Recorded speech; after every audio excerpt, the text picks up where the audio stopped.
All right. Well, Jack, welcome to Channel Talks. I'm so excited that you joined us today.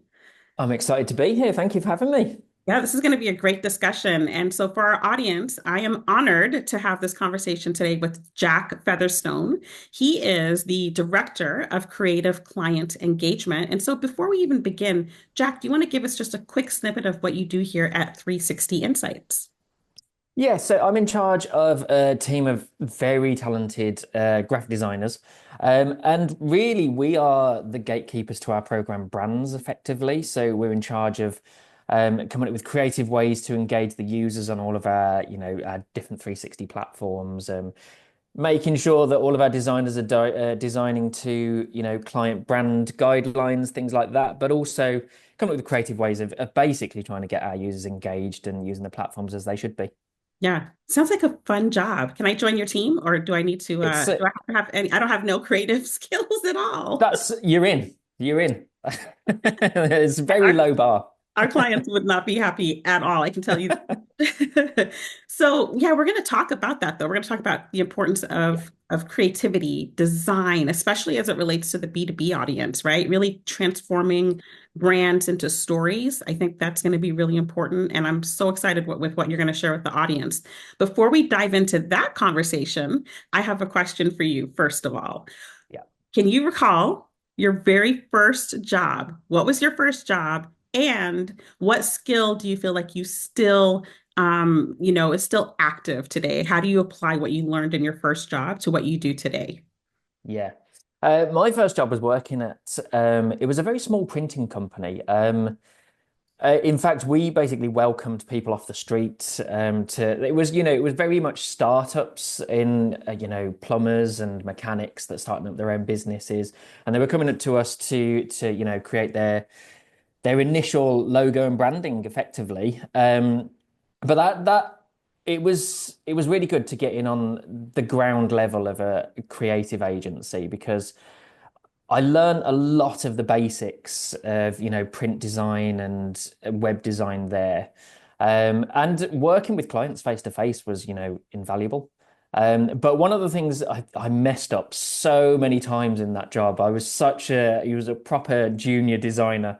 I think what it really taught me is just the beauty of patience, I think. Because I tried rushing. I was so desperate to impress everybody with, how quickly I could do everything.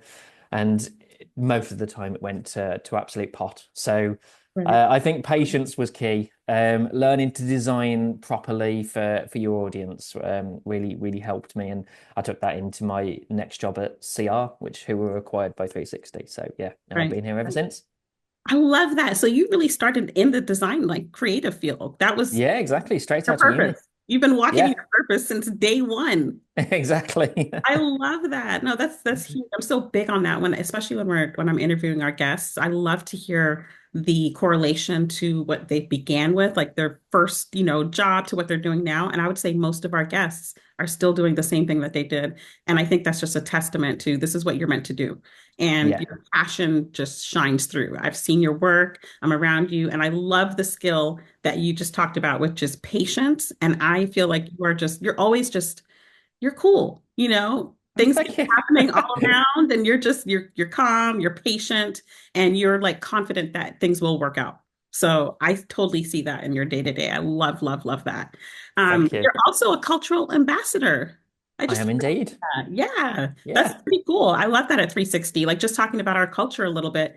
Anything you want to mention around that role? Because I think it's pretty unique. I love that for our It company. is. It's almost an extension of my main role is, creative client engagement because it's really about engaging the employee workforce in as many creative ways as you possibly can, really, and building on the already strong culture that 360 has, but understanding what our team members need, what they're asking for in pulse surveys, and delivering on a really personal level to them, with social activities, with whether that's being the go-between in between us and leadership. There's many different facets to the culture ambassador role, but it's one I've really enjoyed. Yeah, I love that. And it translates directly to our customers because happy employees exactly. our happy customers. So that's a whole nother topic. But I just It thought is, about yeah. that. I forgot that because you are the face of cultural ambassadors here. But let's dig into our topic today. Yeah. So why don't we start at the beginning,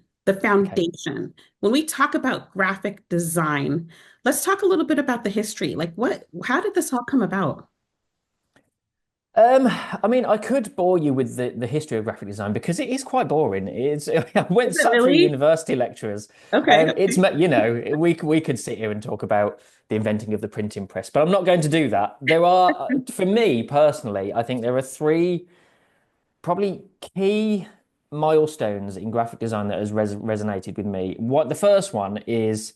I've mentioned him before on some talks I've done with 360, but it's a guy called Alphonse Mucha, who was basically a Czech artist who was, the godfather of the Art Nouveau movement Mhm, back uh, in the late 20th century. He's sort of a shining light, or my sort of personal hero in the design world, because he really put beauty into advertising.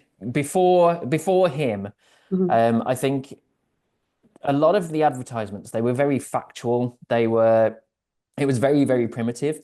But if you look at some of his work, he was the first person to really design a lifestyle for people. It was the first example of actual visual storytelling, I think. mhm, Um, Most of his work always, it was always to do with a strong feminine beauty. It was quite provocative for its time. mhm. It was aimed at mainly upper class people, but, targeting just smoking tobacco, things like that, which we obviously don't do that anymore. But Right. it was basic. It was art for art's sake. Mhm, Um, there was no clever marketing around it. It was just a beautiful picture, which told a story about this, this strong feminine presence. And I just you can still see the effects of his art and advertising in loads of different posters and prints that we do today. They're still, but you probably, even if you haven't heard of him, you mhm. probably know his work. He's one Right. of those. Right. But he was probably my hero in graphic design. The second one I think would be Paul Rand. I don't know. He's probably one of the more famous graphic designers. But he's probably the first person where, his logic was that everything that we do is designed. He designed the IBM logo in its originality. Okay. He was the first person to really design a brand from top to bottom. So creating brand guidelines, from business cards all the way up to the logo, all the way up to the letterheads and everything like that. He really made a point of saying to IBM, I'm not going to design your logo unless you let me design everything. And that's when I think that's when brands really start to understand that everything they touch is an extension of their brand. So you really had to think about the whole package. And Mhm, that's what he sort of brought to the graphic design community. mhm. Um, and probably the third one, I would say is, I know it's a cliche, but Apple. A lot of people don't like talking about Apple anymore. But really, Apple were the first time that people really became aware of graphic design and UI design, really. Mhm, Their websites were so minimalistic, and it was the emergence of minimalist design, really, in mainstream commercialism. mhm. And the impact of that has just been phenomenal. They're still a powerhouse today, as you know. So, I mean, those are probably the three key elements in graphic design that resonate with me anyway. Right. Oh, that's amazing. Just taking us on that journey. Now, the first one, did you say Muka? How do you spell his last name? Alphonse Mucha, Mucha. Okay. Yeah. I personally am going to look these up because I think I love the evolution, right? Yes. Yeah. That's powerful. And so we see that reflected even today in a lot of our, when we think of B2C, when we think of branding, I think of like Mhm. Nike, Apple, all of the, Yeah. and just the typical brands. And I was at a conference last week and we were talking about all things marketing as it relates to the tech space and in the channel. And one of the Yeah. speakers said, when are we going to catch up with B2C? It's truly Yeah. B2C to B. Like we are all consumers and they get it. They understand what is needed to target the consumer. So when it comes to the B2B space, Talk to me about that. Like, how does B2B design compare to like a B2C design? And then how can maybe we merge the two? What are you seeing in the market? It's refreshing to hear the industry talking like that, to be honest, because there is such a big opportunity in the B2P industry at the moment to design beautifully, like Alphonse Mucha. Because at the moment, I think any marketing strategies that B2B does at the moment, it's almost like that it's an expectation that it's just your job. You know, your job is to interact with me on a B2B level. I Right, don't need to do any more than that. I'm sending you right, an email. You need to right. read it. Yeah, That's it. exactly. But effectively, like you said, we're all consumers. Right. We're all motivated by the same thing. That doesn't switch on and off between 9 to 5. You Right. still have to excite people and tell a story in a really compelling way. Mm. Just cramming an email with loads of content is not going to hit home with your audience Mhm. effectively. Mhm. Um, I mean, can you even think of one B2B advert that sticks in your memory? Like, what? Why is that? It really is quite difficult to think of any B2B We're so adverts that have actually boring. Like, what is exactly. happening? Yeah, I know. So yeah, like I said, there's a huge opportunity in the industry at the moment, Right. to really develop a unique brand and stand out. I mean, one of the things that strikes me is that B2B advertising, especially in the incentives industry, does not embrace social media that much. I mean, I know you obviously you work tirelessly with your social media advertising, but I think it could be so much bigger. I'm sure you see the opportunities Yeah. elsewhere. People, I think B2B companies are just scared of really going out there with their social media. And Right. it is a shame because the opportunity is just insane.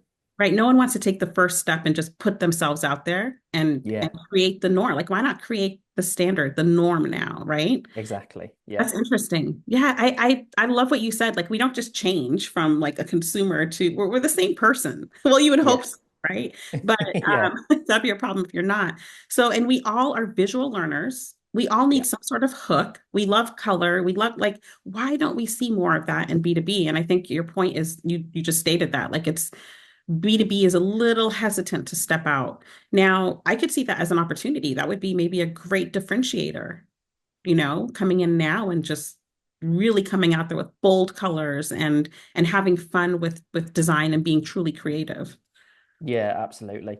On the opposite side of that, I do think that one of the issues with B2B design is probably the fact that I think B2C goes through very much, they go through really long phases of planning a strategy, a year in advance for the market, when you're targeting consumers. But B2B, it changes rapidly. The strategy or the plan is so short term, and it has to be adaptable to fit with the changing market needs. We work with a company that gets affected by the government budget. So on the day the budget comes out, their whole strategy completely changes. Oh, well, So yeah. what we did with that brand is, and you can see it reflected in other commercial brands, but what we did with that brand is we sort of built a really classic brand that was just it was black and white, so it could mold with any of their products.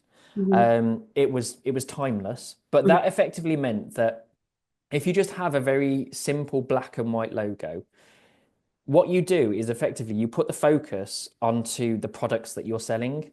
So Mhm. you can see the same strategy if you look at Disney or Samsung or any other commercial programs. Disney, if you take Disney, for example, you would imagine that the Disney logo in your head is Right. rainbow colored. It's very, very fluffy, very bright, very, extremely child friendly. But Right. actually, if you went onto their website, it's a Yeah. black and white logo. Right. And the reason for that is because the products that they're selling, all of the Pixar movies, they're the things that really need to stand out. So Mhm. they're the things that you can change really quickly and easily, and the brand just stays consistent. And that's one of the things that I think is probably not picked up on enough in B2B design, because you're always trying to follow the brand guidelines of the overarching B2C brand. But Mhm. if you sort of take a slight change to, or maybe just accentuate their brand guidelines a little bit and just go with the classic brand, you'll find that you'll be able to be a lot more adaptable to changing needs. This is phenomenal. Like the wheels are turning as I'm thinking of logos in my head that adopt to that exact approach. And I didn't even Yeah, think about that. It's just simple black and white, but then you can really shine through in other ways with your brand. It's not that you just have to stick to the logo, essentially. exactly. Yeah. So what are you mentioned an example, like we do that for one of our clients. Would you consider that like an example of successful program branding within our space? And did it work really well? Like what's the outcome? Is it working well for the client? Yeah, that one's they're going from strength to strength. They growing every year with us. Their industry is a difficult one, as I mentioned. It gets affected by the government budget, Right. but that we're seeing that they're moving into um, different areas. They're always trying to challenge themselves. I think we're doing a lot of gamification for them, which is really exciting. They do a lot of videos as well. So they're challenging the technology that's out there, which is definitely the best way to push your brand out there. But one of the other programs that I think that works really well, and we take a similar tact to the brand that I just mentioned, but it's a very prominent manufacturing brand. And one of the most important things that we do there is we come up with a brand name. So rather than this is one of my bugbears in the incentive industry. Every program at the moment is either not picking on any products. Let's say Apple, for instance. We don't work with Apple, so I can say them. But Apple, let's say Apple ABC Limited or whoever they are, they always call their rewards program something something rewards. And it's so boring. It just puts you on a level playing field with everybody else. Right. And what you're doing is you're leading your designer or your marketing manager into the thought process of, okay, we're giving away rewards for this incentive program. And that's it. The visual storytelling can't really go any further than just rewards. People Right. aren't really interested in rewards. Right. People are interested in a lifestyle that you can give them. Right. So what we did with this particular brand is we named their program Go. It's really simple, Mhm. just a simple two-letter word. But what that meant is that not only can you create a really cool logo with it, but the storytelling and the marketing and the content that you can come up with that Mhm. just leads you into loads of different places. So you can start to resonate with your user audience. So you're offering them a lifestyle. Right. And what the hook that we used was, go sell, go play, uh, go live effectively. And the imagery that we can use around that is, people playing golf, people hiking, people living their best life. And that is what sells people. Right. Apple wouldn't call themselves they wouldn't say that they're selling products. They would say they're selling a lifestyle. Wow. Right. Um, and that's what we're trying to do with these program brands. Because if you can do that, and not box your designer into, you know, just having rewards on an email, for instance, Mhm. you're actually creating something unique and something that will resonate with people on a deeper level. Right. And very impactful. What's more Yeah, powerful than speaking to your audience's why, right? When it becomes a exactly. lifestyle, you're really speaking to their why. Why are we here? Yeah. Why are we doing this? So it sounds like there's a lot of strategy that goes into storytelling, into creative. I've met with clients who are just, branding and creative is kind of, it's not priority to them. They feel like they have the logo, they're good to go. But what I'm hearing is there's so much more to it. And so when we work with creative agencies like ourselves, I do you see that some B2B brands are just hesitant and they feel like, we can do this in-house. What would you say to companies who are a little hesitant on, internal creatives? Maybe what are they missing out on? Um, I think this does go back to the expectation that it's just your job to interact with our brands, and Mhm. you really have to treat people like consumers. But I think another issue is probably cost in the B2B world. Mhm. But if you can put that cost up front and build the brand and really target your users, what we found with this particular brand, Go, is that they shut down over COVID. They had to pull their rewards program basically. But what they'd already built beforehand was this brand that people, really resonated with. And the email stats that we'd actually got out of their brand were, they were absolutely smashing industry averages. Mhm. Um, and after COVID, when we relaunched it, we just relaunched the same brand. And really, we didn't have to put any thought into the relaunch. It was just we're going to launch with the same imagery. We're going to launch with the same messages.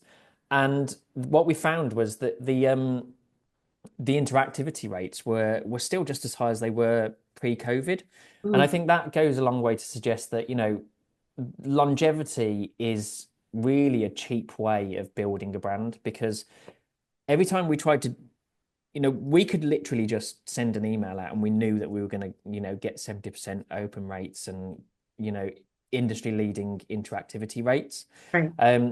We didn't really have to put a lot of thought into it, in all honesty. We could just come up with a long marketing plan because we'd already built the brand that was already there. And that was a really cost effective way of Mhm. being able to talk to your users. Right. So the foundation was there. If you have the Exactly. foundation, Yeah. I mean, anything essentially Yeah. around your creative strategies. And speaking of creative strategies, in the B2B space, if it's done well, that should lead to some powerful storytelling. But Yeah. talk to me about, and I talk to my clients about this, is brand consistency across multiple channels. I've seen everything from like when I'm engaging with their brand on LinkedIn, it's very different from when I'm engaging on their website. And so I've seen some inconsistencies. Can we talk a little bit about storytelling, branding, and keeping it very consistent across multi-channels? What are your thoughts around that? It's not just you that is the only touch point to your company's brand. Um, you've got your commercial marketing managers that are, putting your brand out there. You've got probably multiple different incentive industries all being run by your company as well, that are all having their own brand identity built for them. And if you have one bad experience in one area, the user is likely to register that with any other experience they have with your brand. And that's not necessarily a fault of your own, but you really have a responsibility to make sure that your brand is consistent and the user experience is always going to be living up to the standards that your B2C brand is doing. Um, but what I'd say is that across multiple different platforms, you are right. I mean, I would say that I think video is probably the exception. Actually, video and gamification is probably the exception. I tend to find that a lot of brands are quite straightforward and a little bit boring in their print design. I Right. think it's Right. quite bland. But Mm. when they take that into gamification and video, there is an expectation that needs to be exciting and engaging. So I think those are probably the two areas that I would probably separate out. That makes But in terms of consistent messaging, yeah, it's absolutely critical. Just because you have so many touch points with your own brand, so you have to make sure that everything that you're in charge of is consistent because absolutely where else could be chaos. right. Ah, great points. That's really good, especially for the marketers who are going to be tuning in here. So, we cannot not double negative, but we have to talk about AI. And I have somewhat of an idea of your take on that because I follow you on LinkedIn and you do post content around, Yeah, incorporating AI, and there's nothing like the human touch. It yeah. cannot replace human. But what is your take on things like AI templates and well, like how can we work well with it? How can brands leverage AI? It's a difficult conversation to have in the creative industry. I think 90% of creatives are very much against AI. Mhm. Um, and what I think is weird about this is that AI has almost been pitched to us as you will have by leveraging AI, we'll all have much more time to get rid of all of the mundane jobs and focus on creativity in our daily lives. But actually, one of the places that it's affected most is the creative industry. It's taken away things like image creation from a lot of designers. It's almost had the opposite effect to what it was intended to do. It's having a really real negative impact on the creative industry. Um, and my experience at the moment is that AI is not creative just yet. Don't get me wrong, I am all for the robots to take over. I am happy for them to run my life as they please. But They clean my at the house, they moment, can cook, they can take care of the kids. I'm good with that. absolutely. Let's go. I'm so good. I'm so up for that. I am too. Um, but what I think will happen is that there'll be a shift to us being more creative and conceptual. So generating the imagery, I think it's hard to say this, but I do think designers will end up becoming art workers to a certain extent. What I think is going to happen is that humans will need to have the capacity to truly creatively come up with original ideas because I don't think AI will necessarily ever be able to do that. Certainly not in the next 5 years. Right. Um, but I think there is going to be a trend for designers to have to move to becoming creative and conceptual thinkers. Mhm. But where you can win with that is things like it's already time saving. I'm noticing that I spend a lot less time on stock imagery, and Mhm. that is a blessing because I hate stock imagery. There's so many repetitive stock images out there that used by different brands that just have absolutely no connection to their brand. I It's know. horrible. I know. I know. I hate that. I'm like, I've seen this image so many times. Exactly, exactly. So the death of stock imagery, all Yeah. for that. Yeah. Um, but yeah, until AI can actually, create a human hand properly, Right. I think we're safe at the moment. But that is one of the areas where I think you will see um, certainly some benefits in the graphic design industry is that if I can be the creative conceptual thinker and come up with my dream fantasy layout, or not necessarily a layout, but an image that would take me 20 hours to create, Mhm. and I can just ask AI to do that. It would still have my original intent in there. It's still got my personal concept and my creation in there, Mhm. but it just means that I can then move on to the next thing. And Right. yeah, I can spend some time, airbrushing it and making it look exactly how I wanted it to. Right. But it's going to take a lot of the art working out of it, which I think is probably a good thing. Right. Absolutely. So it's a friend of designers, right? It's not, it can't do the storytelling, is what you're saying. Yeah, Cannot exactly. Yeah, do the storytelling. That's conceptual thinking. That's not, it's we're not there. And I don't know that we'll ever get there, honestly. yeah, But and we say this, I often mention this in a lot of the speaking engagements that I do is, with AI is not going to replace marketers, but yeah, marketers who do not use AI will be replaced because we do have yeah, to take the good, right? The time saving, giving maybe laying some groundwork to at least help us get started on whatever it is. Maybe it's writing a blog or an ebook. But we have to learn how to work with it. But it's never going to replace, it just can't replace what we do conceptually, is what exactly. Yeah, yeah. yeah, Oh my gosh, we could talk. I feel like there's so much to talk about. And maybe we do like a part two. But one last question I want to talk because you've already shared the benefits, and there's a lot of opportunities for B2B brands to really stand out. I hope people get that from this conversation. yeah. Plenty of opportunities to stand out. Um, but how can B2B brands, those who are stuck in traditional creative strategies, and you can see that because it's reflected in their brand, how do they go about modernizing their brand to stay current and competitive? What do you recommend that they do? Um, there's probably three elements there. Although I want to talk about just very quickly because this reminds me of a brand that I worked on a few years ago in the incentive industry, and I think I can mention them. I worked with Cola, the not Coca-Cola, the bathroom, the upmarket bathroom brand. Oh, We worked on an incentive program of theirs 10, maybe 15 years ago. mhm. Um, and I'm reminded of an advert that I came across while I was working on that incentive program. And it wasn't done by us, it was done by their brand agency. And it was so strange and beautiful. It sort of stayed with me for forever. And Mhm. if you can Google it actually, but it was basically a fighter pilot in an air combat scenario. So it almost looked like an old comic book design. It was almost like really visually impactful. But it was a yeah, it was a woman as a fighter pilot, and the console was the sink. So she was in a plane, Mhm. but the sink was the aircraft console.